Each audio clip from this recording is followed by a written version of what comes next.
live backstage at the 2025 Greater Cleveland Sports Awards. I'm joined right now by Knott. How are you tonight? I'm doing wonderful. You know, I love how you guys got this set up because you had the brother come to me to ask me to do the interview.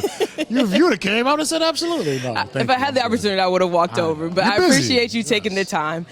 Greater Cleveland Sports Awards, can you talk to me about the importance of you being here and just, what the atmosphere does for you? I think that's a wonderful question because I've gone through the whole, I'm going to age myself, but I've gone through the whole process of being a guy that at one time was like an intern when we were over in a hotel, and I was helping get interviews, and I've worked my way up to see how big this has gotten, how much money that they've been able to help, and how many different things have come into our community because of them. And you realize that this is a night like tonight, it's fun, we all get to dress up, we get to have moments like this, but what it does throughout the rest of the year, what it does for the city of Cleveland is huge. I have a wife that works with kids with special needs, and to see there's a chance that we could have the Olympics here, for the Special Olympics here, it means a lot. Having a daughter and seeing the NCAA women's tournament here twice now in the last 20 years. All those things mean something to me. And also, Northeast Ohio has some of the coolest, best people ever, and anytime we can celebrate them, I think that's a beautiful thing. I absolutely agree. As a hometown girlie myself, I champion that effort of celebrating Northeast Ohioans any chance that we can get. You mentioned tonight there's so many different sectors of people here. Can you speak to the importance of bringing the collegiate athletes, the high school athletes, the professional athletes, everybody all under one roof, and what that does for the community itself? You made me smile because at one time I did interviews back here, and I remember with athletes that were high school athletes, and I can tell you like the different names, and I've watched them grow up. And the coolest thing is I can tell you, like from LeBron to Maurice Claret, I can go through all those names, and now I have relationships with them, and I've seen them grow as adults and seeing the impact that they have on their communities and the impacts, and they remember these moments. So absolutely, being able to bring high school kids here to see the collegiate guys, or be able to see the professional guys, to see a Rajai Davis, and then to see I think I missed the biggest thing, though. Whenever we get to see the Courage Award. Right. The now named Jim Donovan Courage Award. And I was going to get to that because I was just speaking to my wife about that. Jim Donovan was a big part of my career. I worked with him. He helped build me up to who I am. And it's a tearjerker to hear his voice, see his voice, know the relationship I had with him, and know the impact he's had on so many people, that he deserves that. And I think for us, there's nothing wrong with patting each other on the back and telling each other we're doing the right thing and we're doing the good thing, and we're doing that. And then to see Kenny Lofton over there, to see Charles Nagy over there, and as a kid that grew up in Northeast Ohio, I'm still that kid. Those were my posters. And for the kids that are high school collegiate athletes, their posters are now alive, and I think that's an important thing for all of our lives. I've got to live in the fishbowl of happiness because I've been able to be around this. So any kid that can be here and see this, it gives them the feeling that they can do it too. Oh, that was so good. So many things, and I too had the opportunity to work with Jim Donovan, so I know the impact that, as you said, his voice, Jimmy could walk into a room and change the entire dynamic of the atmosphere. Right? See, that's how you know I know it. Yeah. Very much. I was on the receiving end of that question. Let me ask you about this. Let me ask you one more. And I say that because I love him. He's a part of he's a fabric of who I am and what I am. He taught me things. I'll give you one. Okay. And the TV thing, and I shouldn't do this in front of the camera. Because I grew from him growing underneath Jim, and God bless his family. But as I grew in this business, whatever it is, he was my confidant. He was who I would come to, and he was like, Andre, if you take this job, don't do this, or don't let them do this. You're too good at this. Don't read. You're good at doing it this way. Yeah. You don't know what that does to the confidence of someone that's just for him to see you. Yes, and it'd be and then at the end, and I'm saying this because my heart. He means the world. He means the world to me.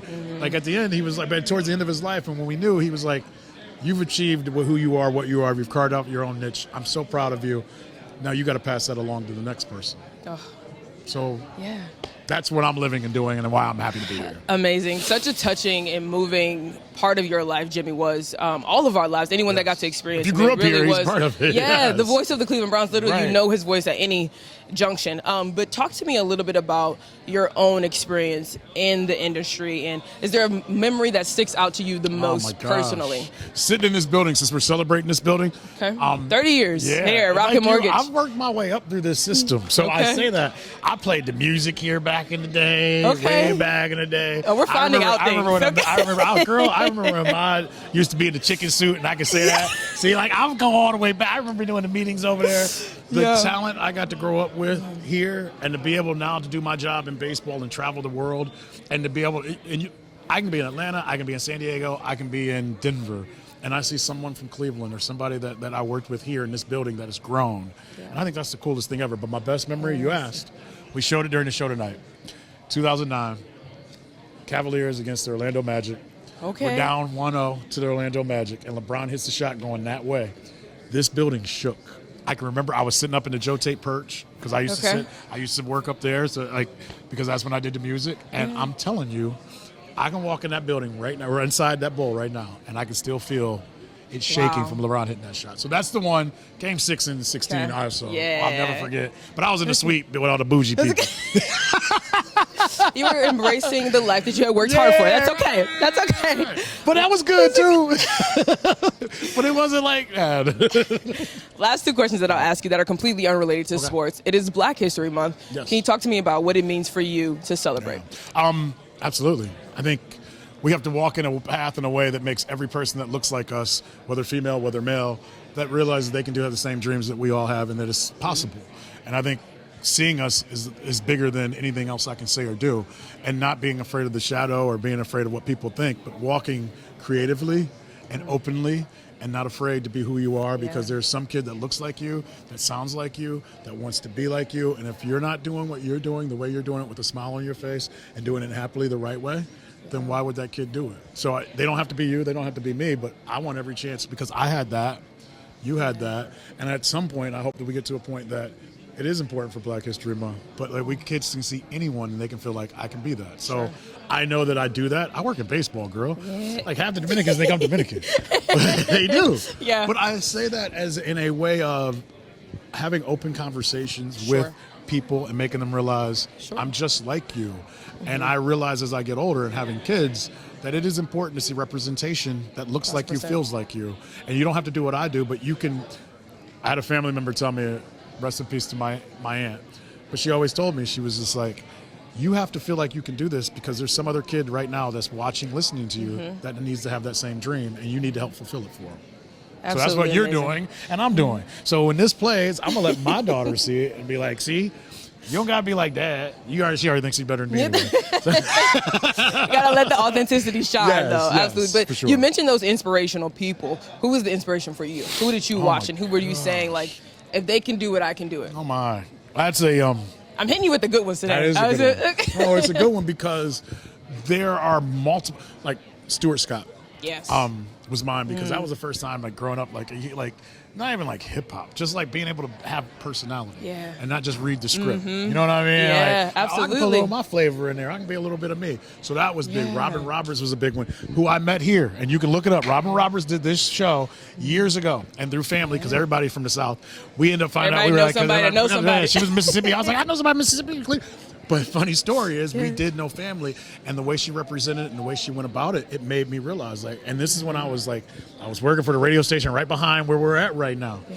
And I interviewed her and I realized, like, it kept me dreaming. It kept me believing. So those are it. And then Joe Tate, and I'll tell this story really quick because I don't want to take the time. But Joe Tate was who I heard do basketball games and like wham with a right hand and all those things. Sure. And my first job that I really got here, I had a friend who works in the business who will remain nameless because he's important and people would know him. But he told me, because when I went to get the job to do the sounds and music here right before LeBron started, he said, no matter what they ask you, say yes. That's right. He goes, even if you don't know it, say yes, and we'll learn it, and I'll help you learn it. Yeah. My whole reason was I wanted to do play-by-play like Joe Tate. Okay. So I went up, and I got to sit right behind Joe Tate. And I was so excited, and I was like, oh. So the first night, my mom calls me, she's like, how'd it go? And I go, he can't stand me. She goes, what do you mean? And I go, he don't like all the noises and sounds. He just want to do the game. So the friend that helped me get the job went to Joe and said, hey, Joe, Andre is really good in radio. He's a really big fan. He goes, I don't listen to that stuff. Yeah. 6 months later, I come in to do a game. It was against the Boston Celtics on a Saturday. I'm setting my stuff up. I'm not even looking Joe in the eye because I'm not trying to make him mad. Right. And he turns around and he goes, hey, kid, you're pretty good. Don't tell anybody I listen. And to be honest with you, to this day, that was probably 17 years ago. That's one of the biggest inspirations I have in my life. Joe Tate, the person I looked up to, was listening to me but didn't want anybody else to know he was listening and told me I was doing a good job. Just had to keep showing up. Yeah.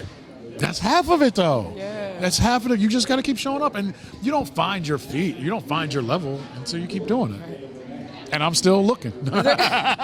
Andre Knott, thank you so much for your time. Thank you.